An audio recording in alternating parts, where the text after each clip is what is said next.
Je ne suis pas un spécialiste de l'art média ou du monde des jeux vidéo, mais je suis plus prosaïquement directeur de musée, et donc je m'intéresse à des phénomènes artistiques, esthétiques et intellectuels, sans pour autant me réclamer directement spécialiste. Alors je m'excuse déjà auprès des spécialistes des bêtises que je risque de dire, mais j'avais envie de partir d'une...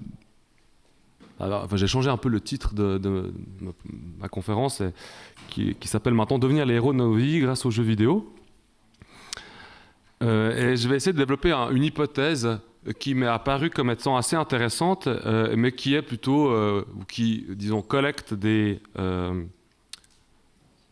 remarques, des choses que j'ai pu observer, aussi en parlant simplement avec les visiteurs du musée, de voir un petit peu les a priori qu'on pouvait avoir, une manière de les penser différemment, à travers plusieurs cadres d'analyse sociologique, philosophique et d'une certaine manière narratif. Donc devenir les héros de nos vies grâce aux jeux vidéo, je voulais partir de quelques jeux qui sont montrés dans l'exposition Playtime parce qu'ils ont plusieurs aspects différents. La plupart sont très connus, voilà, commençons par Quake. Je me disais, c'est marrant, Quake, c'est donc un first-person shooter dans lequel il nous faut absolument, disons, avancer dans les niveaux pour, enfin, de progresser dans les niveaux en évitant de se faire tuer d'une part, avec surtout cette vue subjective. Et ce qui m'intéresse, c'est que dans l'histoire des récits ou dans l'histoire de la fiction, la vue subjective, le narrateur à la première personne, est quelque chose qui est arrivé relativement tard dans l'histoire de la pensée, hein. C'est plutôt autour du 18-19e qu'on voit les premières formes ou la systématisation de ce genre de formes narratives. Et là, dans le jeu, on incarne évidemment directement un héros, ou plutôt on est le héros incarné du jeu, et puis on avance comme ça dans ce jeu en découvrant ou en étant sensibilisé aux surprises qui nous arrivent et qui sont limitées par le champ de vision.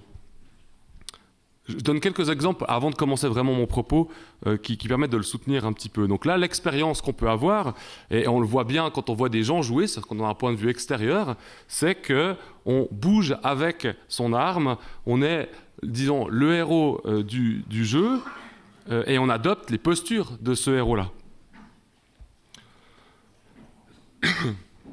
Autre type de jeu, autre expérience de héros avec World of Warcraft, où évidemment l'interface est un peu plus complexe, mais on a toujours cette idée d'incarner un personnage ou plusieurs avatars, et puis d'avancer, de réaliser des quêtes. On avait ces quêtes-là avec Quake, qui étaient quand même relativement formatées. On a toujours ces Quake toujours relativement formatés avec World of Warcraft, et toujours cette idée en fait d'accomplir une mission, que cette mission soit large ou pas. Ici, on a une mission qui est plus ou moins large due à la largeur du jeu, ou en tout cas à la diversité des scénarios qui peuvent être convoqués. Puis, on change un peu dans la question du formatage avec GTA 4. J'ai pris les jeux que je connais parce que c'est les jeux que j'expose, vu que je ne suis pas un gamer. Et là, je me dis, tiens, on a toujours l'idée d'un scénario dans GTA 4, mais on a une sorte de liberté de mouvement. On a un traitement de l'espace et une manière d'investir un espace qui est différente. On peut évidemment l'investir comme on le ferait dans n'importe quel jeu vidéo, en tout cas les jeux que j'ai présentés précédemment, mais accessoirement, on a une liberté d'action qui fait que ce n'est pas seulement... Je ne suis pas seulement héros du jeu parce que le scénario me le demande, mais je peux être aussi un héros un peu plus libre, en tout cas d'une certaine manière, en investissant, en réalisant des choses qui ne sont pas prévues par le scénario du jeu. Puis j'arrive à... Et c'est un jeu que j'aime beaucoup parce que je me rappelle toujours de cet argument marketing de Lego il y a une vingtaine d'années, enfin quand j'étais ado. Et quand j'étais ado, on disait ce qui est bien avec les Lego, c'est qu'on peut construire ce qu'on a envie. Il suffit d'acheter plusieurs boîtes, de réunir toutes les pièces ensemble, et puis on peut construire en fait n'importe quel type d'architecture, n'importe quel type de paysage. Il s'avère que c'est la plupart d'entre nous qui avons joué au Lego, c'est pas ce qu'on a fait. En général, on reproduit le modèle présentés sur la boîte de Lego, éventuellement les modèles alternatifs qui se situent derrière la boîte de Lego. Avant, on avait la possibilité d'en réaliser 3 ou 4. Et puis, plus on avance dans le temps, plus l'argument marketing Lego, vous pouvez construire des paysages immenses avec des briques de base, disparaît, puisqu'aujourd'hui, le Lego est devenu un objet de collectionneur, puisqu'on ne reproduit pratiquement plus qu'un modèle, qui est le modèle brandé, en fait, Star Wars, Lord of the Rings et autres. Évidemment, dans Minecraft, ce qui est intéressant, c'est qu'on a cette idée du Lego un peu infini, mais comme on ne doit pas reproduire un modèle, ou comme on ne doit pas, en tout cas, reproduire un modèle a priori, on a le champ libre pour s'inventer inventeur de Lego, si on veut, ou s'inventer inventeur de Lego virtuel. Donc soudainement, le jeu, l'interface de jeu permet de pouvoir à la fois reproduire des choses si on a envie. Il y a des gens qui reproduisent des architectures connues, mais on peut aussi devenir une forme de héros un peu différente. On peut commencer à décider d'organiser l'espace, d'alimenter l'espace, de construire l'espace en fonction de nos propres prérogatives. Puis, et on ne s'est pas consulté avec José Luis, je prends comme 5e expérience de jeu Journey, où soudainement le scénario qu'on a pu voir dans GTA 4, où la quête s'évanouit, puisqu'on est plutôt face à un espace qui n'est pas vraiment activable. Et José Luis en a parlé tout à l'heure, donc je ne vais pas m'étendre là-dessus, qui n'est pas tellement activable, puisque vous ne pouvez pas communiquer avec les personnages, vous pouvez trouver des stratégies de communication, mais qui sont basées que sur des mouvements du joueur. Vous investissez des espaces et là vous êtes libre de les investir, mais ce n'est pas vous qui construisez l'espace, contrairement à Minecraft. Et puis il y a cette idée de se balader, et on se balade, et ce qui est intéressant dans la notion de se balader ou d'explorer un espace, c'est que finalement c'est à nous, joueurs, qu'il revient le soin de décider les qualificatifs que l'on va attribuer à notre propre expérience de l'espace.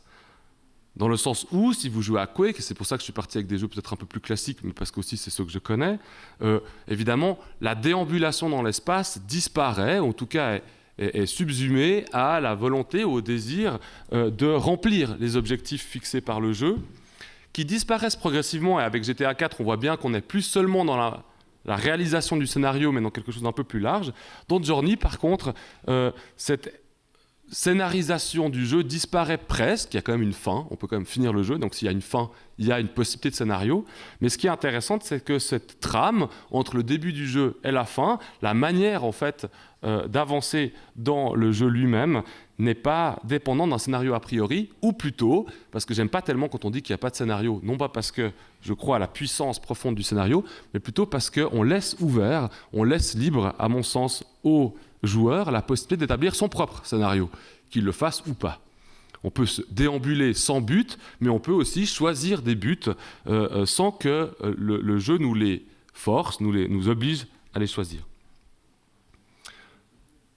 J'avais pris quelques exemples connus parce que l'idée de base que j'avais en préparant cette conférence, c'était de me rendre compte que beaucoup de jeux, enfin que la plupart des jeux vidéo ont un scénario structurant, certains n'en ont pas. Parmi certains jeux, on doit ou on incarne un avatar, d'autres pas, et donc je ne voyais pas comment. Je ne voulais pas faire rentrer dans une catégorie qui me paraît assez bizarre, celle du jeu vidéo, une question sur le scénario. Mais je me disais, quel est le point commun que je peux trouver entre GTA 4 avec un scénario et une liberté de mouvement avec un avatar, et puis un jeu comme Minecraft, pas de scénario, pas d'avatar. Et je me disais, tous ces jeux, en tout cas de mon point de vue, ont un point commun, c'est l'idée qu'on peut investir pendant des heures ou des minutes, pour moi par exemple, des univers fictionnels, virtuels, appelons-les comme on veut, mais fictionnels dans le sens traditionnel de la fiction. Mais malgré le fait que ces univers soient fictionnels, on y éprouve des émotions réelles. Autant des émotions réelles, par exemple dans Minecraft, dans la joie de construire une architecture imaginaire, que par exemple dans Journey, le fait de ressentir une sorte de poétisation de l'espace ou une poétisation de la rencontre. Quand vous rencontrez un joueur, José Luis l'a laissé entendre, évidemment quand vous ne pouvez pas communiquer avec, quelque chose se crée, et dans ce quelque chose, dans un espace onirique, on a une forme de poésie qui peut s'instaurer et puis qui peut procurer surtout une émotion due au scénario. Et c'est cette expérience-là, plutôt que le scénario, c'est cette expérience-là de rapprochement de l'expérience réelle ou l'émotion réelle avec l'univers fictionnel ou virtuel qui m'a intéressé par rapport à la liberté qu'elle laisse aux joueurs et qui donne le sentiment d'héroïser sa vie. J'insiste sur le fait de héroïser. Je ne prends pas le terme de héros dans son sens peut-être un peu récent, mais plutôt dans le fait d'être le centre de quelque chose qui nous dépasse, d'un parcours qui nous dépasse et qu'on peut réaliser nous-mêmes. Ce qui m'intéresse, ou plutôt mes postulats de départ, c'est de partir d'un constat qui est bien connu maintenant depuis une trentaine d'années dans le monde de l'histoire des idées, qui est l'idée qu'on vivrait une ère nouvelle, ou plus ou moins nouvelle, à cette tendance, puisqu'elle est un peu mise à toutes les sauces, qui est l'ère de la postmodernité. On dit que depuis les années 80, depuis la fin des années 70, au niveau de la structure de nos sociétés et de certaines dimensions de notre société, en particulier l'importance des récits avec lesquels nous structurons notre vie, on arrive dans quelque chose qu'on appelle la postmodernité. Je ne prends pas le terme de postmodernité dans son acception artistique, mais plutôt philosophique, d'histoire des idées. Et je suis parti de cette idée-là en me disant, c'est quoi les axiomes, ou comment est-ce qu'on définit aujourd'hui rapidement la postmodernité, et voyons comment le jeu vidéo, qui est apparu, en tout cas on en parle, du moins pour l'industrie du jeu vidéo, depuis début des années 80, un peu avant certes, mais on a quelque chose qui historiquement coïncide passablement à quelques années près, l'émergence d'une nouvelle pratique fictionnelle, l'émergence, dans d'autres champs, sociologiques ou philosophiques, d'une qualification particulière de notre société. Les axiomes de base de la postmodernité tels qu'ils sont prononcés par Lyotard à la fin des années 70, puis reprises de manière un peu moins bonne par Lipovetsky en 83, sont les suivants. Il y a cette idée que dans l'ère contemporaine, on n'a plus, ou il y a une sorte de disparition de ce qu'on appelait les métarécits. Lyotard appelait métarécits ces récits structurants, type la vie humaine, où la vie de chaque individu est prise dans un flux qui le dépasse. Et ce flux, par exemple, Lyotard donne comme exemple, évidemment, la religion chrétienne, où, en fait, une sorte de récit maximal fait que chaque individu se situe en marge ou en phase de ce récit-là, trouve le sens de son existence à travers ce récit ou pas, etc. Et ces espèces de méta-récits, ces espèces de grands récits structurants, Lyotard postule qu'ils disparaissent gentiment à la fin du XXe siècle. Une des conséquences de cette disparition des méta-récits, c'est l'idée que l'agir humain, donc c'est-à-dire la légitimation que l'on donne à nos actes, à nos pensées et à nos parcours, ne peuvent plus être liés à ces méta-récits-là. On ne peut plus légitimer mon action ne peut plus être légitimée par la référence à, on va dire, une grande idéologie. Mais elle devient, ou la légitimation de mon agir devient des compositions subjectives de ce qu'on appelle des micro-récits. Alors je donne un exemple de ça. On peut aujourd'hui être chrétien, méta-récit, mais en même temps légitimer une partie de ses pensées par des concepts non chrétiens, type l'astrologie, et puis en même temps avoir une vie professionnelle purement capitaliste, puis en même temps pratiquer une forme de narcissisme contemporain sans que ça pose de problème. Et c'est un peu une des conséquences de la postmodernité selon Lyotard, c'est que comme il n'y a plus ces grands discours structurants autour desquels notre agir prend sens, alors on peut chacun composer les légitimations de nos actions. On peut, dans certains contextes, légitimer nos actions à travers plusieurs types de récits. J'insiste sur le terme de récit, c'est-à-dire l'idée de s'affilier à plusieurs récits différents. Comme ils n'ont plus de point de vue structurant, c'est pour ça que Lyotard les appelle des micro-récits. C'est qu'ils ne sont plus structurants pour l'ensemble de la société, mais ils sont structurants en fait pour chacun. Une des conséquences de cette composition subjective, c'est évidemment un des épiphénomènes que Lipovetsky remarque dans la postmodernité, qui est ce qu'il appelle le néo-individualisme narcissique. Comme chacun choisit la légitimation de son agir en fonction de l'ensemble des discours à sa disposition, alors chacun est centré sur lui, ou plutôt est centré sur ses propres instances de légitimation. Donc, on a cette idée d'un nouvel individualisme qui est non plus un individualisme qui prend corps et qui prend sens dans un discours structurant, mais un individualisme qui prend sens dans chacune des compositions subjectives. Et c'est pour ça qu'il s'appelle narcissique. C'est aussi pour ça qu'il est difficile d'être convaincu par quelqu'un d'autre, puisqu'on se sent la légitimité de légitimer notre agir et nos pensées par les récits ou les discours que l'on désire. Cette disparition des méta-récits, donc des discours structurants, on en trouve une trace aussi chez Marcel Gauchet en 85 dans Le Désenchantement du monde, qui est une thèse plutôt au niveau d'histoire des religions et de sociologie de la religion, mais qui me paraissait résonner de manière assez intéressante. Ça veut dire où il y a cette idée que le discours structurant le métarécit religieux perd de sa prééminence ou se sécularise énormément, et puis que cette sécularisation a des effets individuels. Évidemment, on a vu dans la postmodernité, et ça je le mets parce que c'est quelque chose qui m'a toujours assez frappé, en particulier chez Lipovetsky, l'idée que l'existence humaine n'aurait plus de sens, les valeurs disparaîtraient. Enfin, vous connaissez ce genre de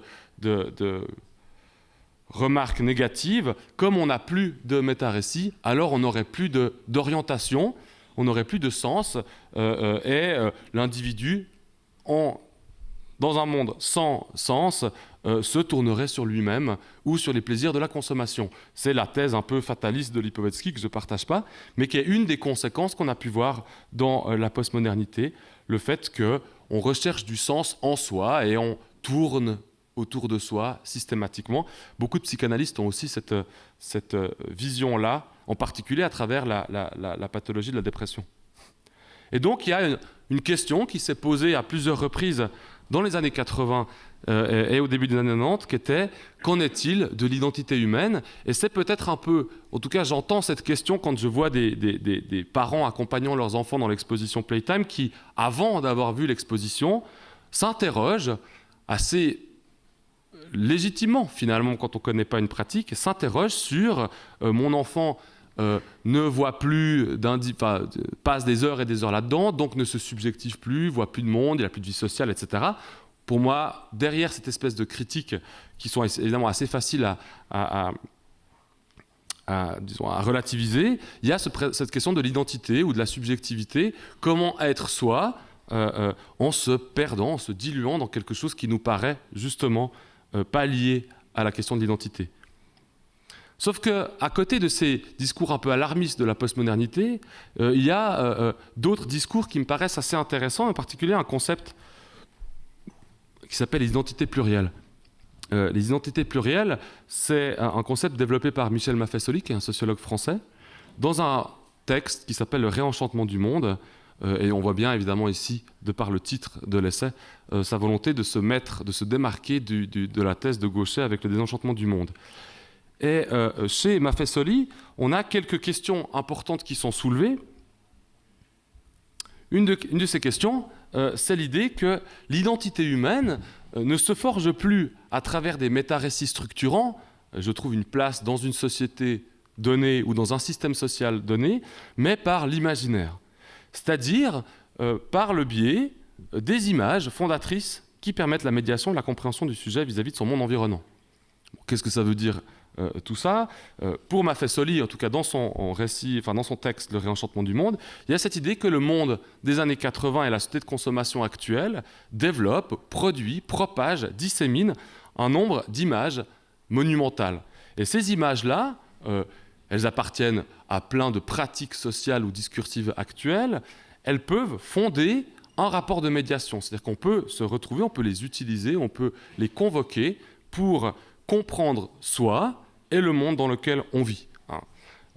Évidemment, c'est assez facile à légitimer, ça permet de comprendre aussi que dans un système basé sur des métarécits, type un métarécit, par exemple, pour pas toujours prendre la religion, prenons le communisme, le système de valeurs et l'idéologie communiste, on a des médiations, mais ces médiations, évidemment, ne se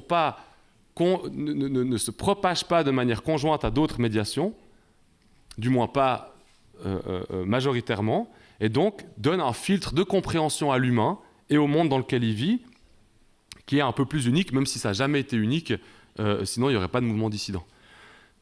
Chez Maffesoli, il y a cette idée qui est assez, à mon avis assez intéressante, qui est de dire la profusion d'images n'est pas quelque chose qui annihile le sujet ou qui fait qu'on se noie dans l'image, le fameux « trop d'informations tue l'information », mais plutôt propose un ensemble de cadres ou de médiations, d'images à travers lesquelles on peut se comprendre, c'est-à-dire on peut s'identifier, et puis on peut comprendre le monde dans lequel on évolue.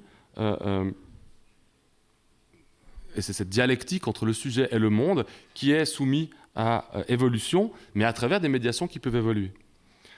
Les images en général, en tout cas c'est toujours la thèse de Maffesoli, les images peuvent être partagées par des groupes, ce qu'il appelle lui des tribus, puisqu'il reprend un côté un peu plus clanique, c'est-à-dire avant, en tout tout cas dans une certaine forme fantasmée comme ça de récit clanique, où en fait on a des micro-tribus, hein, ça fait penser au micro-récit de Lipovetsky, des micro-tribus qui connectent le sujet au social. En l'occurrence, dans un groupe donné, c'est pas d'abord un groupe puis ensuite des médiations, c'est plutôt des médiations, des images qui interagissent avec le sujet, et puis après il y a des regroupements par tribu.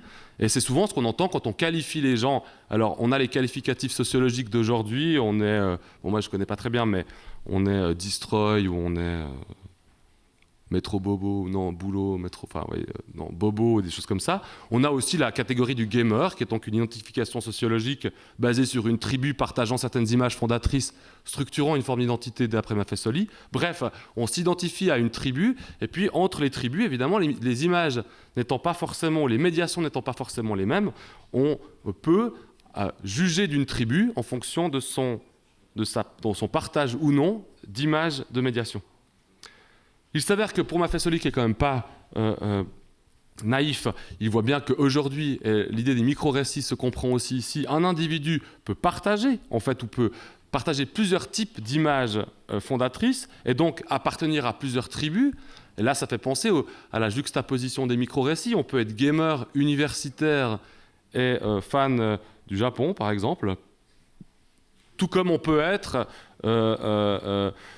amateur de nanar, amateur de littérature de fantasy, et puis par ailleurs adorer l'art de la Renaissance. Voilà.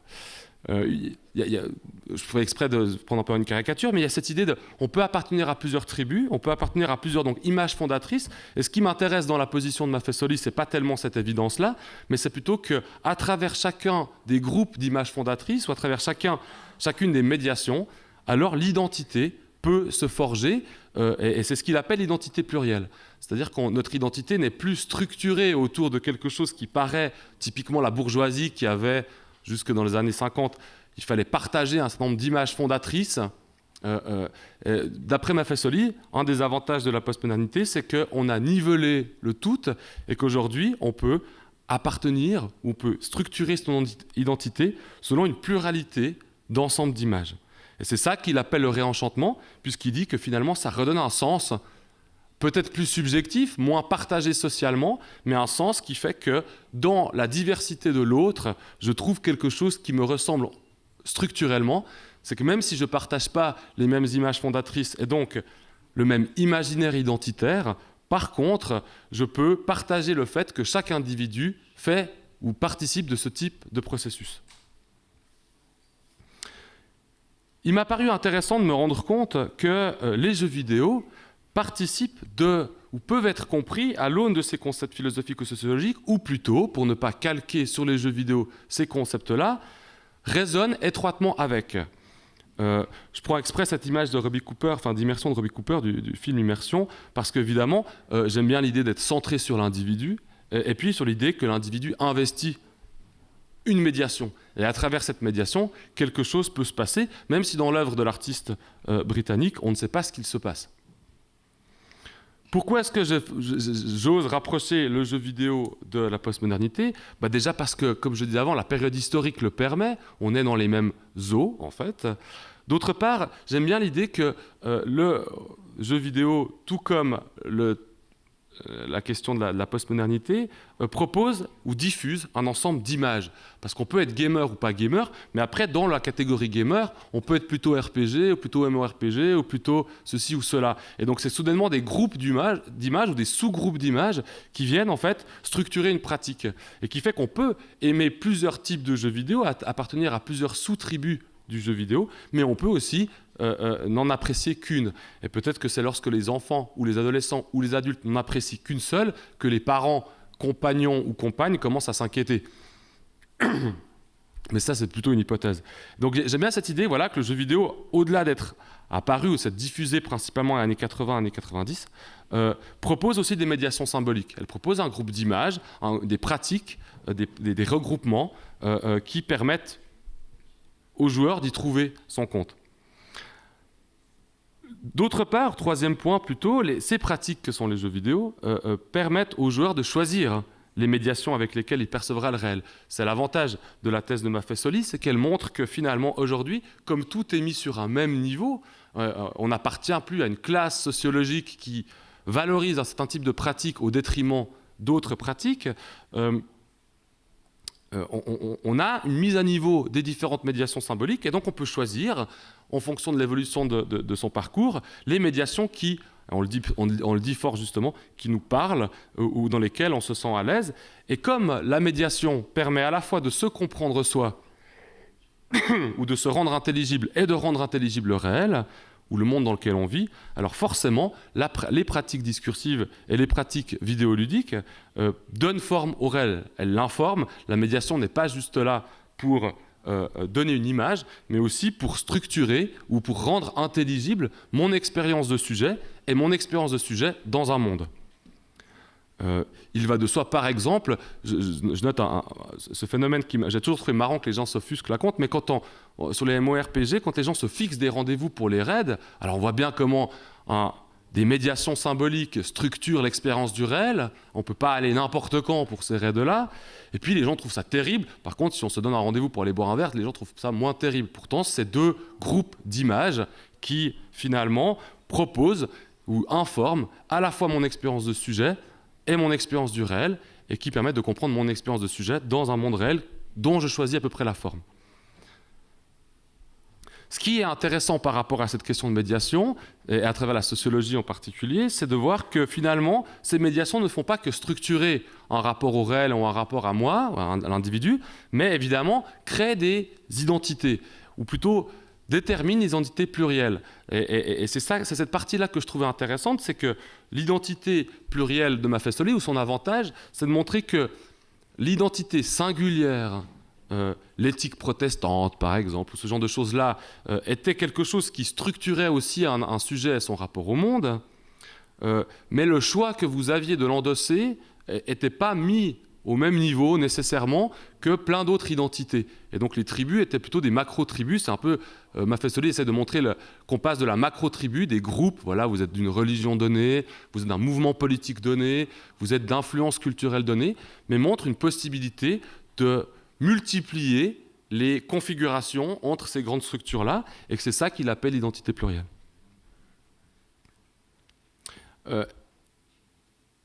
Voilà, je reviens à la notion de héros. Ces expériences... Bon, excusez-moi, le cosplay, j'ai toujours trouvé ça ridicule, mais je n'ai pas pu résister. Donc, les expériences vidéoludiques ou les expériences de jeux vidéo, pour moi, justement, ont trait à la question du héros. Je prends toujours, comme c'était une hypothèse de travail, comme cette conférence est une hypothèse de travail, je me disais la chose suivante. Dans un système de valeurs donné, ou dans un méta-récit, pour reprendre les termes de Lyotard donné, il y a une dimension morale importante. Vous satisfaisez ou pas le méta-récit. Vous êtes en phase ou pas avec le méta-récit. Et votre marge de liberté est assez restreinte dans le méta-récit. Et donc la notion de héros, le héros d'un méta-récit, alors on a des martyrs, des saints, mais on a aussi des grandes figures historiques, etc., sont des gens qui se situent d'une manière particulière, soit dans le méta-récit, soit qui fondent un nouveau méta-récit. Et cette question du héros, évidemment, est donc toujours liée à l'idéologie qu'on pourrait appeler l'idéologie dominante, et sans qu'on entende dans le mot idéologie quelque chose de négatif, mais plutôt comme système de valeurs, de normes, etc. Et ce qui me paraissait justement intéressant dans les expériences de jeux vidéo, c'est non plus de devenir le héros d'un jeu vidéo, enfin on peut toujours se gratifier parce qu'on a fait le meilleur score au jeu vidéo, mais plutôt d'éprouver quelque chose de l'ordre du héros. Et pourquoi ? Parce que pour moi, dans cette absence ou cette disparition de méta-récit que j'évoquais tout à l'heure, et donc de but, j'ai mis le télos, c'est-à-dire cette idée que dans un méta-récit, comme on a un ensemble de normes et de valeurs dominantes, on doit réaliser des buts, on a des objectifs. Et un des objectifs, c'est de remplir sa condition de travailleur, ou de remplir sa mission de bon chrétien, ou de remplir cette mission, enfin ces grandes missions que personne ne remplit jamais vraiment, mais qui structurent en fait l'agir. Et à mon avis, dans le fait de la disparition des méta-récits, cet objectif, ce télos, ce but, cette tension vers une réalisation disparaît progressivement puisqu'elle est plus structurée par un discours dominant. Et donc, cette disparition que d'aucuns ont vue comme étant justement problématique, la source de la perte des valeurs contemporaines, etc., qui voyaient même ça comme une sorte de vacuité existentielle. Les jeunes d'aujourd'hui n'ont plus de valeur, ils savent plus où ils vont, etc. C'est terrible, il faut en remettre un peu de la valeur. À mon avis, est complètement problématique parce que justement, cette disparition de méta-récits, à mon sens, permet d'ouvrir un espace de liberté.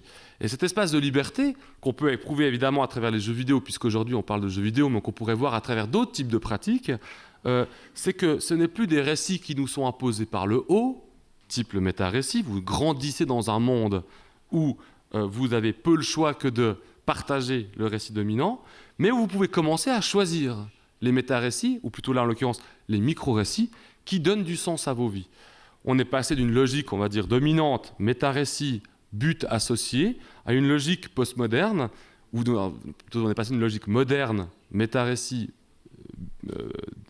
objectif à réaliser, à une dimension postmoderne, où finalement, c'est la profusion de micro-récits, c'est la profusion de micro-pratiques, et c'est la profusion d'images qui permet à l'individu d'éprouver sa liberté en les choisissant à quel jeu vidéo je souhaite de jouer, est-ce que je veux me restreindre ou pas, est-ce que je veux ouvrir mon expérience ou pas, qui peut cumuler à la fois une fascination pour la littérature classique et une fascination pour un jeu vidéo.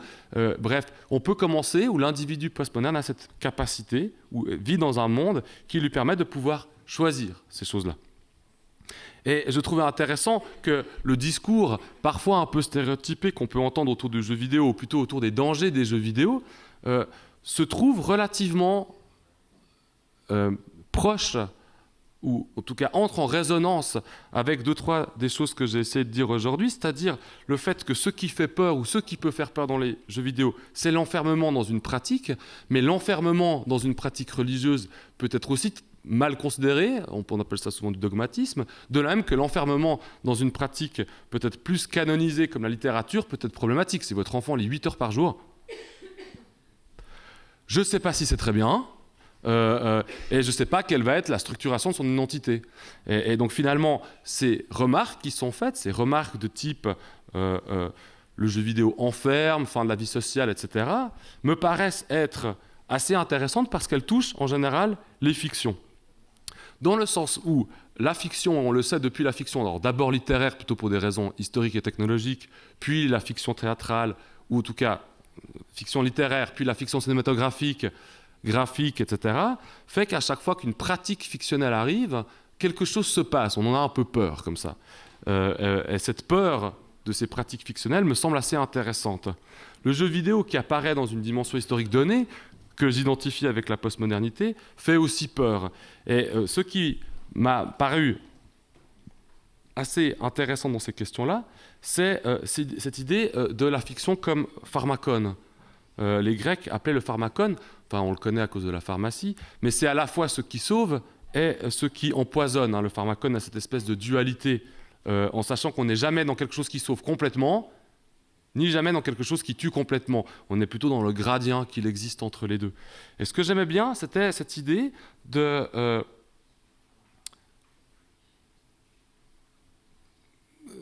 rapport au micro-récit, de rapport à la fictionnalisation, aux espaces fictifs, en disant, certes, les jeux vidéo peuvent être le support de nos dépendances, de la même manière, ou de nos pertes de sens. On peut se perdre dans un jeu vidéo, mais comme on peut se perdre dans la littérature ou dans le cinéma. Mais ils peuvent aussi et surtout, à mon avis, nous offrir des expériences.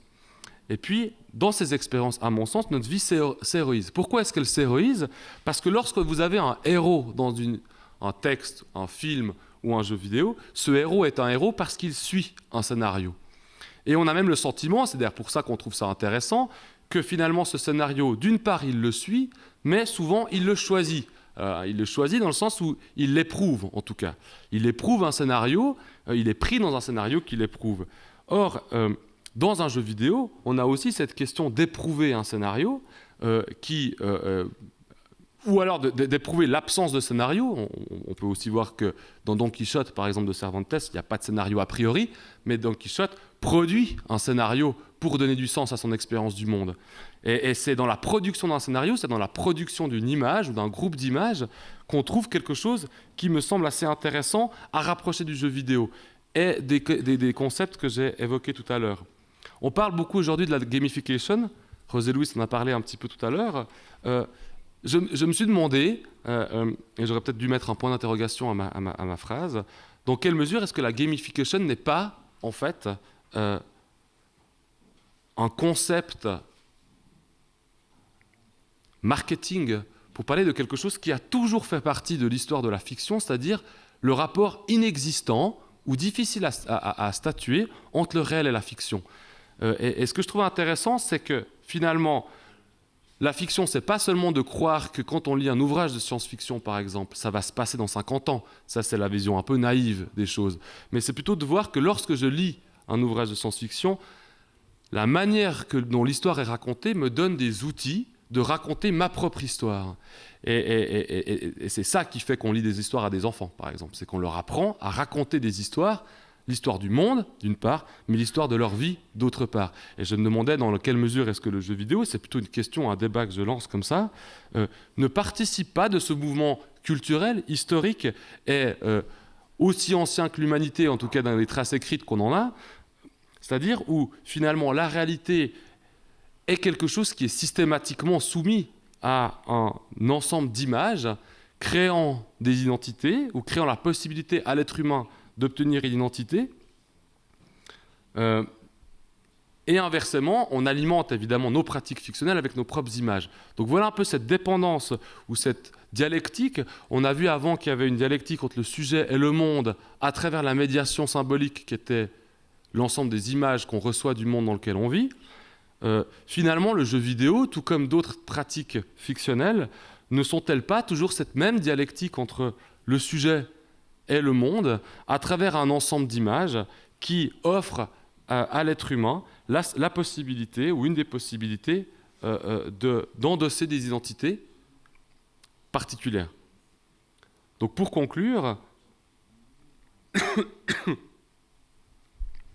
j'étais intéressé par l'idée assez classique de qu'est-ce que le jeu vidéo a en propre.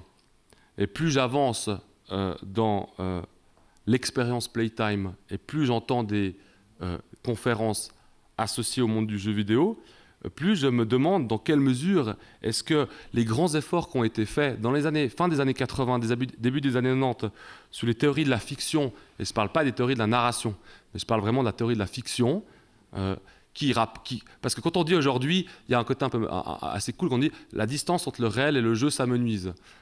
Ce qui est marrant, c'est que c'est des arguments qui existent depuis les années 80 dans les théories de la fiction, qui semblent être aujourd'hui absolument génial à ressortir pour les jeux vidéo, mais qui ont toujours existé finalement. On s'est toujours demandé quel était le rapport qu'il existait. Et on s'est rendu compte que le rapport qu'il existait, c'était pas tellement au niveau du contenu. Il y a peu de chances que notre quotidien, ça soit du Quake ou du GTA 4, alors que c'est comme un des arguments qui a été convoqué pour dénoncer la violence du jeu. C'est qu'on pouvait devenir violent dans le jeu vidéo. Il y a 20 ans, on regardait Chucky, la poupée de Chucky, et on pensait que la poupée de Chucky pouvait transformer les gens en des monstres sanguinaires. Là, on est à une identification premier degré. Le contenu de la fiction, quelle qu'elle soit, a une incidence directe sur le contenu de notre vie ou notre expérience de sujet. Mais peut-être d'arriver à intégrer ou à réfléchir dans quelle mesure est-ce que le type d'expérience structurelle qu'on obtient dans le jeu vidéo est déjà une manière de structurer différemment et donc d'inventer à chaque fois le monde dans lequel on vit et les identités avec lesquelles nous trouvons du sens à nos vies. Je vous remercie.